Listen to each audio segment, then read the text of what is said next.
Here's what I believe. You don't have to agree. First impressions count. The last impression is everything. I have been speaking to groups for years, since 1981, and I have always had success. And that's really not bragging. That's saying if I've been at this long, that you can depend on my product, you can depend on my presentation, and you can depend on my professional courtesy to what it is that you're looking for at an event. I mean, I'm just good at it. It's as simple as that. You can't deny it. It's not just about having no arms.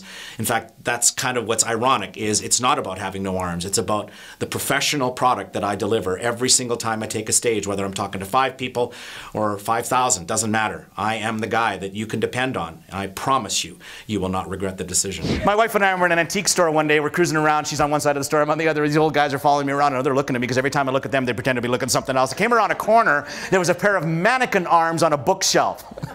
So I grab one under my chin, because that's how I carry stuff, right? I shouted across the store, "Darlene, I may have found them!"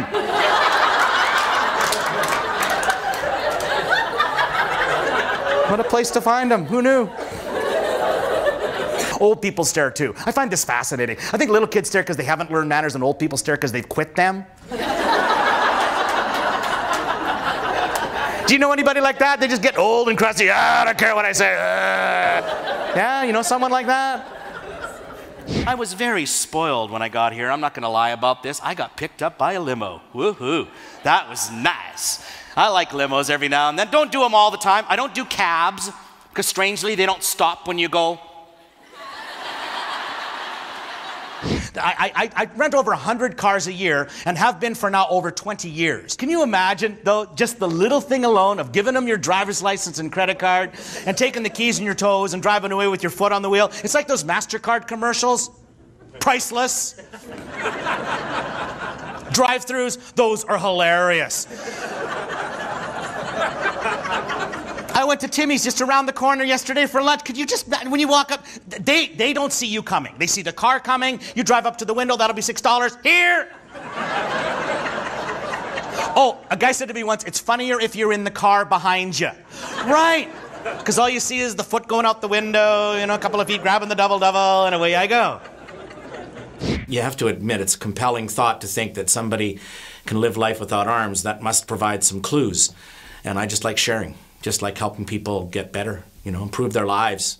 And I've been doing it since 1981, so I don't think I really got to pick. It kind of cheesy, but it picked me, really. He was the happiest human being I'd ever seen in my entire life, and he was so happy, he was actually annoying. There's a lot of you in the building today. No, you are. You're happy people. I've been seeing you. Do you ever occur to you that when you're that happy, people want to smack you? Imagine my frustration. I've got no arms. All I can do is be resentful. Anyway. I am on the entire front cover of the newspaper. Bigger than life. Almost nude. Wearing a diaper, yes, but a black photographic bar across my eyes so nobody will recognize who I am. Really?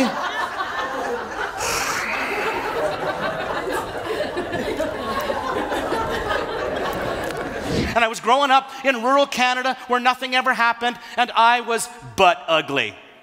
Now, I know we're not supposed to call people ugly. I understand that, but I felt ugly. You ever done this? Sorry, this is really honest. You ever spot a baby in a stroller? And you go look at the baby in the stroller, and your first thought is, man, that's an ugly baby. You've done that, haven't you? It was obvious what I sucked at. Sports. I was terrible at sports. Soccer, awesome. Bonus, never got the penalty for touching the ball with my hands. Well, I think people should listen to me because I've got a high degree of credibility when it comes to my material. And if really I'm just talking about making people better people, I'm not saying I'm perfect, but obviously my story doesn't involve just me. It involves somebody behind the scenes. That's why I talk about my parents. That's why I talk about teachers. That's why I talk about influences in my life. And if I can be the same kind of person in someone else's life, then that fulfills not only a professional role, but, you know, I'm a speaker. That's what I do. I'm a professional speaker. People are looking at me all the time like, don't you miss having arms? No, they never grew. Now, are you thinking what I'm thinking you're thinking now? You're thinking, oh, you're just being a speaker, putting a positive spin on things. No, I was a person before I became a speaker. And you may own a home hardware outlet, but you are a person before you are an owner.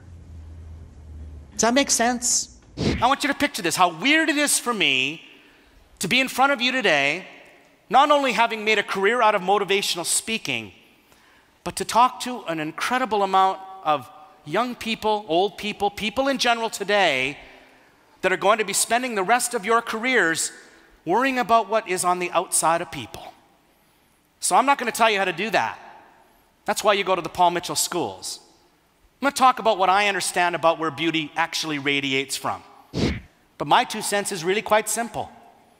I believe who we are is not what people see when we first meet. I believe who we are is deeper than that. In fact, I have hands, they're right here. And I believe when that happened, my so-called handicap disappeared. Well, I think my material has a little bit of credibility when it comes to attitudinal discussion because I'm living it every single day.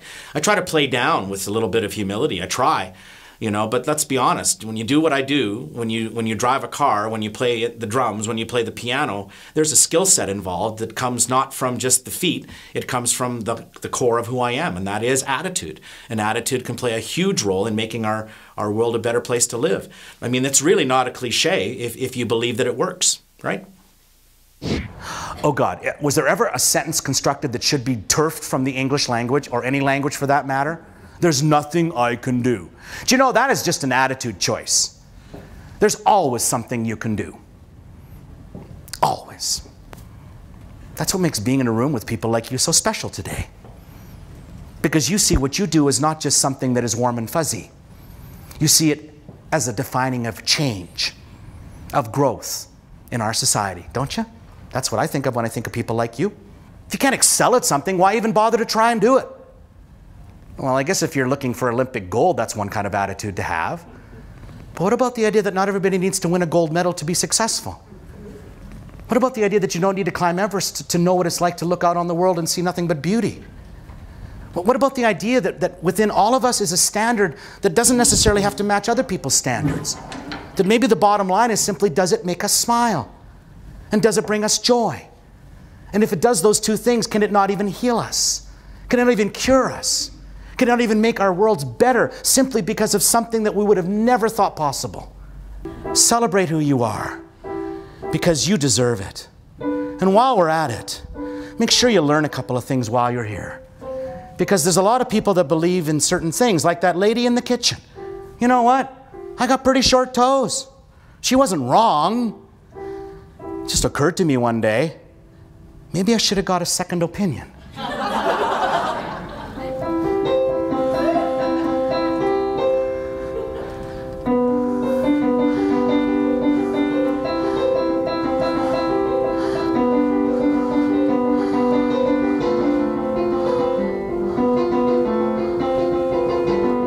I stand against people that have not been able to get over stuff.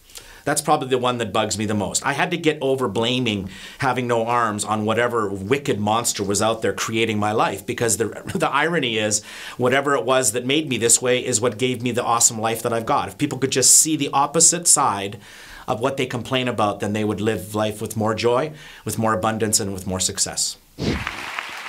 Every one of you in this room has a story that you should start writing down right now. Promise me you will do this.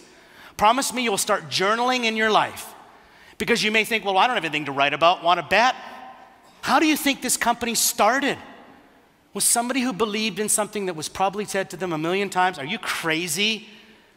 Yeah, you know what? It's good to be crazy. But maybe what they're actually telling you is not that you suck, but that maybe you need to work to be awesome.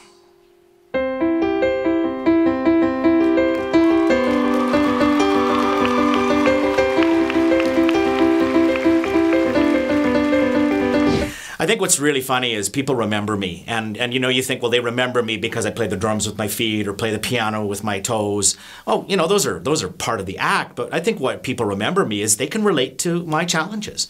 Who in the world does not have an obstacle they've had to overcome in their life? And when they see that I've done it, it reminds them that they too can do it. And it is a personal thing. I'm not talking to 5,000 people in a big theater. I'm talking to one person in the middle of 5,000 people. Every single person in the room gets this. Somehow, on a very deep and personal level, they understand that challenges can be overcome. And it's not a cliche. So it's not about a disability. It's about everybody has something. And that's what I remind people, that we can all get over those somethings. All of us.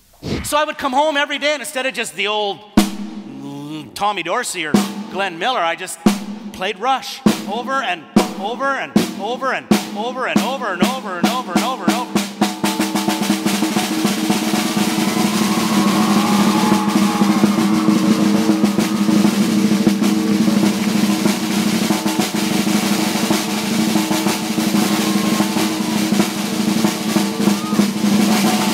All right, you can clap for that if you'd like. Thank you. My story is real.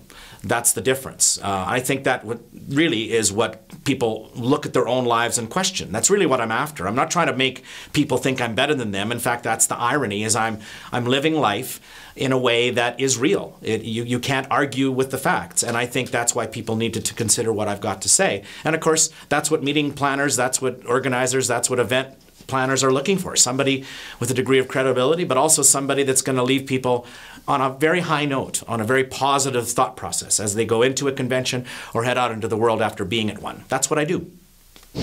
But I want to thank you, because you, this is the truth. I make nothing up and I never patronize. You restore my faith in your generation. You will make the world a better place. And God bless you doing it. Thanks for having me here.